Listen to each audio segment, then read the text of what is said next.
अस्सलामुअलैकुम, मैं हूँ अमरीन अली और आप देख रहे हैं वॉइस ऑफ उर्दू।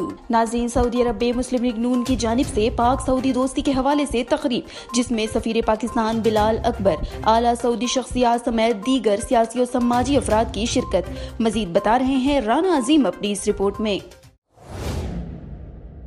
सऊदी अरब में पाकिस्तान मुस्लिम लीग नून रियाद रीजन की जानिब से मुनक्किद होने वाली रंगारंग तकरीब के शुरका ने पाक सऊदी ताल्लुकात के हवाले से भरपूर जोश और जज्बा दिखाया। इस मौका पर सफीर Pakistan lieutenant general retired Bilal Akbar का कहना था कि सऊदी अरब मुस्लिम दुनिया का अहम तरीन मुल्क है। हरमैन शरीफैन की बदौलत पाकिस्तानियों के दिल इस सरजमीन के साथ धड़कते हैं। 27 लाख पाकिस्तानियों का सऊदी अरब दूसरा घर है। मुस्लिम लीग नून रियाद रीजन के सदर खालिद इकराम राना का कहना था कि हम पाक सऊदी ताल्लुकात फख्र करते हैं। इस मौका पर doctor Khalid Bakhsh, doctor Khalid Rashid, chief executive Arab tourism का कहना था कि सऊदी अरब पाकिस्तान को कदर की निगाह से देखता है। तकरीब में मुस्लिम लीग नून अल खर्ज के सदर हाजी अमानत अली मुगल की जानिब से सफीर पाकिस्तान बिलाल अकबर को तलवार पेश की गई। आखिर में पाकिस्तान मुस्लिम लीग नून यूथ विंग के नौजवानों ने 91 यौमुल वतनी का केक भी काटा।